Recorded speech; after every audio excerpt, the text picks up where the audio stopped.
এই তো সকাল সকাল আজকে একদম রান্না বান্না কি করব সব কিছু গুছিয়ে নিয়েছি, কারণ আজকে হচ্ছে বাবার বাড়িতে যাব। সবাই তো বুঝতেই পারছো, বাবার বাড়িতে যখন যেতে ইচ্ছে করে বা যাই, তার আগে কিন্তু অনেক আনন্দ লাগে। মনে হয় যে রান্না বান্না না করলেও চলে, কাজকর্ম না করলেও চলে, কিন্তু আমাদের মেয়েদের তো করতেই হবে।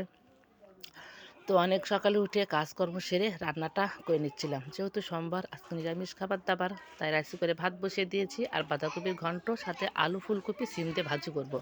তো এখানে কড়াইটা লেপ দিয়ে নিয়েছি, নিয়ে এই তো জাল ধরে দিলাম। একদম লবণ হলুদ দিয়েই সবজিগুলো কড়াইয়ে দিয়ে দিলাম, কালো জিরা ফোড়ন দিয়ে দিয়েছি। তো অনেক সুন্দর করে ভাজি করে নিব।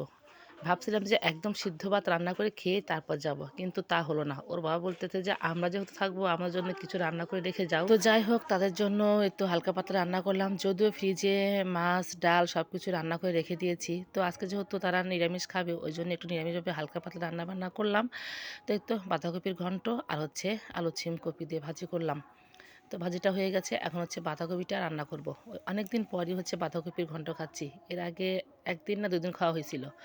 তো যাই হোক, 2-3 দিন আগেই নিয়ে আসা হয়েছে বাঁধাকপিটা, রান্না করা হয়নি। আসলে সবজি একের পর এক আনতে থাকে, কোনটা রান্না করবো আর কোনটা রেখে দেবো বুঝতেই পারতেছিলাম না। এদিকে না রান্না করলেও নষ্ট হয়ে যায়, ফ্রিজে তো রাখতে পারি না। ফ্রিজে রাখলেও দেখা যায় সবজি তাড়াতাড়ি নষ্ট হয়ে যায় অতিরিক্ত ঠান্ডায়। তো যাই হোক, আমি এখন আর বর্তমান ফ্রিজে সবজি রাখি না, সব সবজি বাইরে রাখি। শুটা হয়ে গেলেও তারপরে হচ্ছে রান্না করে খাওয়া যায়, কিন্তু ফ্রিজে থেকে যদি কেমন যেন হয়ে যায়, সেটা আর সিদ্ধ হয় না, খেতে ভালোও লাগে না। তো যাই হোক, এই তো রান্নাবান্না একদম কমপ্লিট। আদা জিরা বাটা দিয়েছিলাম আর গরম মশলা পেস্ট দিয়ে অনেক সুন্দর করে নামিয়ে নিলাম বাঁধাকপির ঘন্টটা। একটু চিনিও দিয়েছি, যেহেতু নিরামিষ খাবার।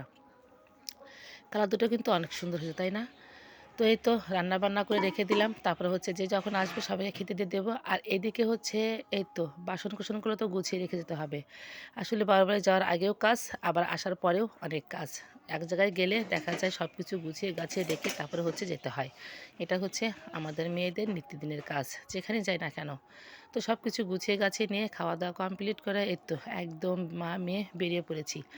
যেহেতু গ্রামের মধ্যে হচ্ছে বাবার বাড়ি, সিএনজিতে যাওয়া যায়, কিন্তু সিএনজিতে আমার বেশি যেতে ইচ্ছে করে না। আমার মনে হয় ভ্যান গাড়িতে গেলে চারদিকে একদম প্রাকৃতিক দৃশ্যটা দেখা যায়। যেহেতু সচরাচর বাসা থেকে বের হওয়া হয় না, ওই বাসার মধ্যে থাকা হয়। আর মনে হয় যখন বাবার বাড়িতে যাই, এরকম খোলামেলা ভ্যান গাড়িতে গেলে দেখা যায় বেশি ভালো লাগে। চারপাশটা একদম খোলামেলা পরিবেশটা অনেক ভালো লাগে, দেখতে দেখতে যাওয়া যায়। আর একটা দীর্ঘশ্বাস ফেলি, মনে হয় এই প্রকৃতির মাঝে সেই শ্বাসটা ফেলে নিজেকে একদম ফ্রেশ করে নেই। অনেক সুন্দর দৃশ্যগুলো, তাই না? আসলে গ্রামের সব কিছুই অন্যরকম, চারপাশে একদম সবুজে ঘেরা গাছগাছালি। তারপরে হচ্ছে এখন তো সরিষা ফুল ফুটে গেছে, একদম অনেক সুন্দর লাগতেছে। তো যাই হোক, অলরেডি কিন্তু বাবার বাড়ির চলে এসেছি। এই তো চলে এসে বেশ কিছুক্ষণ পর এই তো সবাই এক জায়গায় যাব বলতে, একটা ধর্মীয় অনুষ্ঠান হচ্ছে, সবাই যাওয়ার জন্য রেডি হয়ে নিয়েছে। এটা হচ্ছে আমার পাশের বাড়ি কাকিমার বাড়ি। কাকিমা হচ্ছে মিষ্টির দোকান, সে হচ্ছে মিষ্টি বানাচ্ছে, তারপরে হচ্ছে কাটা গজা এগুলো সব বানাবে। আর আমরা অলরেডি রেডি হয়ে নিয়েছি। এই তো এটা হচ্ছে আমার বড় বোন, ওটা হচ্ছে ভাই বউ, ভাইয়ের ছেলে, ভাগনা ভাগ্নি, কাকাতো বোন, সবাই একসাথে রেডি হয়ে নিয়েছি। এখন হচ্ছে ওই তো অষ্টপ্রহরে যাব। তো সবাই মিলে অষ্টপ্রহরে গিয়ে কী কী আনন্দ করলাম, কী কী দোকান বসেছে, কী কী খেলাম, সবটাই তোমাদের সাথে শেয়ার করবো পরবর্তী নেক্সট ভিডিওতে। তো আজকে ভিডিওটা এ পর্যন্তই। ভিডিওটা ভালো লাগলে অবশ্যই লাইক করুন, সাথে পাশে থেকো। টাটা।